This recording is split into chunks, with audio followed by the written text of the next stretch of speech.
आपको वो मंजर याद होगा जब पिछले साल घग्गर में आए उफान ने कई जिलों में खूब तबाही मचाई थी।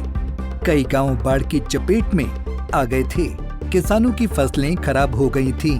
खेतों में हर तरफ पानी ही पानी नजर आ रहा था और जलभराव से आम जनजीवन प्रभावित हुआ था। उस वक्त घग्गर नदी से हुए नुकसान के बाद किसानों ने सरकार से गुहार लगाई थी कि उन्हें मुआवजा दिया जाए, लेकिन क्या उन किसानों को मुआवजा मिला? जवाब है नहीं। जी हाँ, प्रदेश में एक बार फिर से मानसून ने दस्तक दे दी है, लेकिन पिछले साल यानी 2023 में घग्गर नदी की तबाही का मुआवजा किसानों को अभी तक नहीं मिला है, जिससे सिरसा के गुस्साए किसानों ने लघु सचिवालय में रोष व्यक्त करते हुए धरना लगा दिया और सरकार प्रशासन के खिलाफ जमकर नारेबाजी की। इसके बाद किसानों के एक प्रतिनिधि मंडल ने सिरसा उपायुक्त से मुलाकात कर उन्हें अपनी मांगों से संबंधित ज्ञापन सौंपा।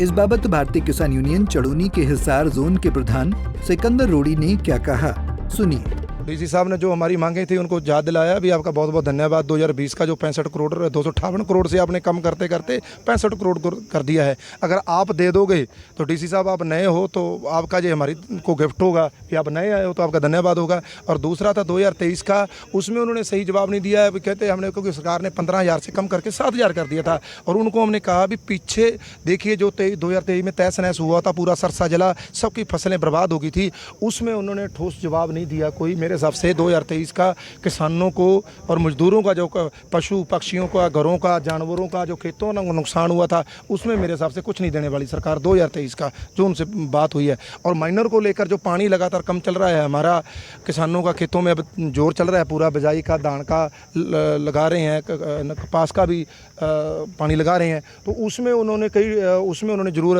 एक्शन साहब को कहा है भी इनका पानी पूरा करो जल्द से जल्द। जो और शामलात दे जुल्मा मुस्तरका पे उन्होंने कहा है, जो हमारी मांग थी। बग्गू वाली गाँव में, हमारे हरियाणा में सिरसा जिला में भी काफ़ी ज़मीन है, वैसे सबसे ज़्यादा कुरुक्षेत्र में है इसकी, पेहवा जिला में। और उसमें उन्होंने कहा भी सुप्रीम कोर्ट से ऑर्डर हो रहे हैं, इस पर स्टे चल रही है, जिसकी लड़ाई सरदार गुरनाम सिंह चड़ूनी हमारे राष्ट्रीय अध्यक्ष उन्होंने शुरू की थी और जिसमें उन्होंने निरंतर कब्जे भी छुड़वाए हैं।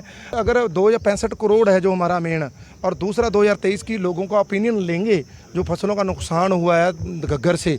जैसे घग्गर में कई, हमने ये भी कहा था भी घग्गर से कई खेतों में बहुत भारी मात्रा में मिट्टी उठाई गई है, उसका मुआवजा कौन देगा? अभी तक सो रही है सरकार। तो उसमें किसानों को जाके बताएंगे, गांव दर गांव जाके नाली बेल्ट है उसकी खुदाई की डिमांड की थी, उसमें भी कुछ नहीं हुआ। तो इन चीज़ों को लेकर हम 2020 का है 65 करोड़, उस पर तो शायद कुछ ना कुछ एक्शन लेने के लिए तैयार है, पर 2023 का उसमें कुछ दिखाई नहीं दे रहा। उसके लिए हम गाँव में जाएंगे, पर लोगों को समझाएंगे। लोगों ने रिस्पॉन्स दिया तो उसकी लड़ाई हम लड़ेंगे जैसे पहले लड़ते आए हैं। किसानों का कहना है कि अगर उन्हें मुआवजा नहीं मिलता है तो वो संघर्ष करते रहेंगे।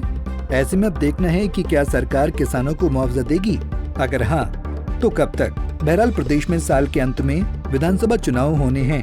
ऐसे में भाजपा सरकार सभी वर्गों को खुश करने की कोशिश कर रही है। सिरसा से सतनाम सिंह, पंजाब केसरी टीवी। हमसे जुड़े रहने के लिए हमारे YouTube चैनल को सब्सक्राइब करें और नई वीडियो की नोटिफिकेशन के लिए बेल आइकॉन को दबाएं। अगर आप ये वीडियो Facebook पर देख रहे हैं तो लाइक जरूर करें और ज्यादा से ज्यादा शेयर करें। धन्यवाद।